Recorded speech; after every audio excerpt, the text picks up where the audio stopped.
Hello, my name's Emma, and the other day PlayStation let me into their offices to have a hands-on go at Until Dawn. I already have a video up on my channel to do with my first impressions of the game, so please go check that out if you haven't already. So I think the most important question that I think everyone is asking on this game is, do choices in Until Dawn actually matter?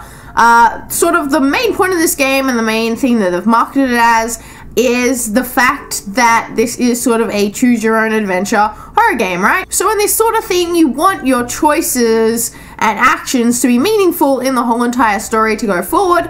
Otherwise, really, they don't mean anything and you will probably feel cheated, right? So in Until Dawn, they have a mechanic called the butterfly effect, which is the main mechanic to do with choices. The butterfly effect, as definition, means this choice affects this thing, affects this thing, affects this thing going forward. So inherently in itself, that name means that choices actually do mean something in the game. There is a quote from one of the representatives of this game which said that there was over 300 endings of this game.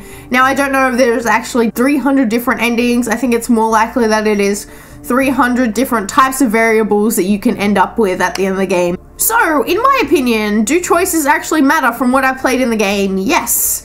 Most definitely. I'm going to go through all the different mechanics in the game where I actually did make choices and its impact going forward. I really do hope that this is dramatically different between either playthroughs that I go through by myself or playthroughs which I watch or I talk about with people where everyone has different situations that they actually went through in the game, and that will make this game killer.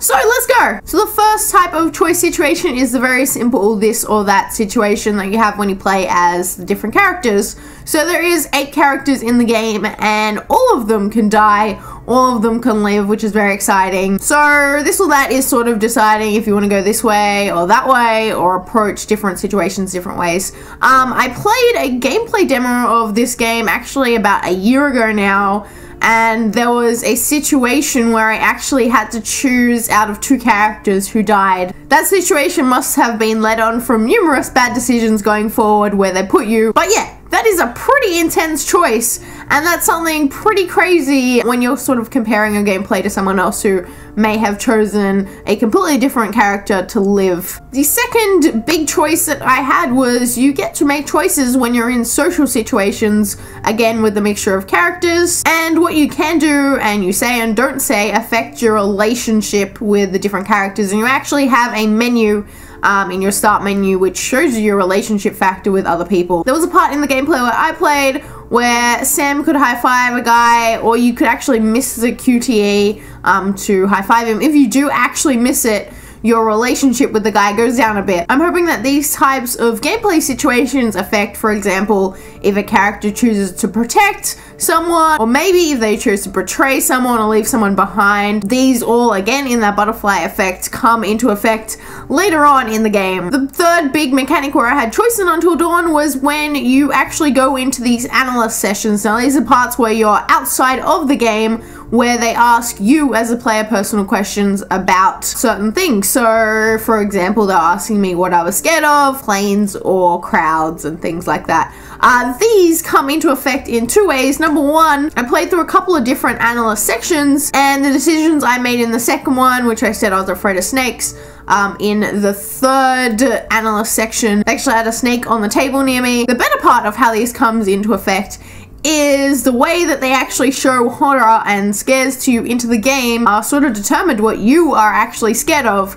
So there is a choice in this game where you can decide if you're scared of needles or if you're scared of suffocation. If you choose to say you're scared of needles, then the killer in the actual game will come after you with a needle, or if you're scared of suffocation, then they come after you with a gas mask. I think that's really cool and smart and a good way to integrate these choices in there. And again, it's just a really nice cherry on top of a choice-based theme, because they actually choose things in a horror game where I am scared of. And you know, horror games, part of the point of them is to try to scare you.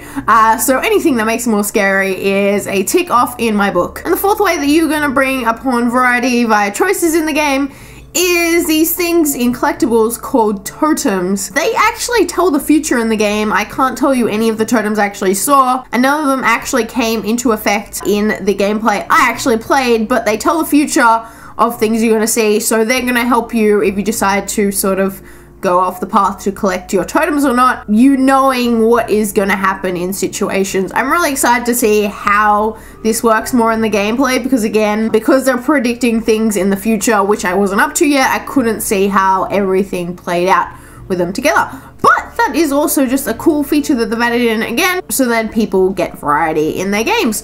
Overall, I am super excited to play this. I am hoping so badly that you guys are going to all have different playthroughs than me, that I can go watch other YouTubers and streamers and they're all going to make different decisions than me. I'm going to see different parts of gameplay, or I can just go through and play it again and have a completely new experience the second time around. As I mentioned before, if you have any other questions about Until Dawn, I am going to make a video on anything else you guys want to know, so please leave them in the comment section below if you have any. Thank you everybody for watching. If you are new here, please go check out some of my other videos, and if you like them, make sure you subscribe. And if you haven't already, go follow me on Twitter and we can talk some more about any video games. Thank you, and I will see you again soon. Bye!